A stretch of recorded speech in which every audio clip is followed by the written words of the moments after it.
Hi friends, இன்றைக்கி லஞ்சுக்கு rajma gravy சேனக்கிழங்கு வறுவல் தான் செய்ய போகிறேன். கிழங்கு பொரியல் பண்ணி கொடுத்தா கார்த்தி சாப்பிட மாட்டேன். இதே 65 மாதிரி பண்ணி கொடுத்தா நம்மளுக்கு கூட இல்லாமல் மொத்தமாக காலி பண்ணிடுவான். ஃபஸ்ட்டு சேனக்கிழங்கு நமக்கு பிடிச்ச சைஸில் கட் பண்ணி கொதிக்கிற தண்ணியில் சேர்த்துக்கலாம். உப்பு மஞ்சத்தூள் சேர்த்து ஒரு 70% வேக வச்சா போதும்.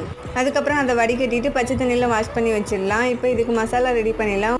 1 teaspoon red chilli powder, 1/4 teaspoon மஞ்சள் தூள், 1 teaspoon cornflour, 1 teaspoon ginger garlic paste சேர்த்து கொஞ்சமாக தண்ணி விட்டு பிசைஞ்சிக்கலாம். இப்போ இதில் சேனக்கிழங்கு சேர்த்து நல்லா மிக்ஸ் பண்ணி வச்சிடலாம். சாப்பிடும்போது பொரிச்சிக்கலாம். அது வரைக்கும் மசாலா நல்லா ஊறட்டும். சமைச்சிட்டே ஒரு பக்கம் சிங்கில் இருந்த பாத்திரத்தையும் வாஷ் பண்ணிட்டேன். கார்த்தியும் ஸ்கூல்லேருந்து வந்துட்டான். அவனுக்கு கேக் எடுத்து கொடுத்துட்டு சேனக்கிழங்கையும் பொரிச்சு எடுத்துட்டேன். நான் பொரிச்சிட்டு இருக்கும் போதே தட்டில் ஒவ்வொன்றா காலி ஆகிட்டே இருந்தது.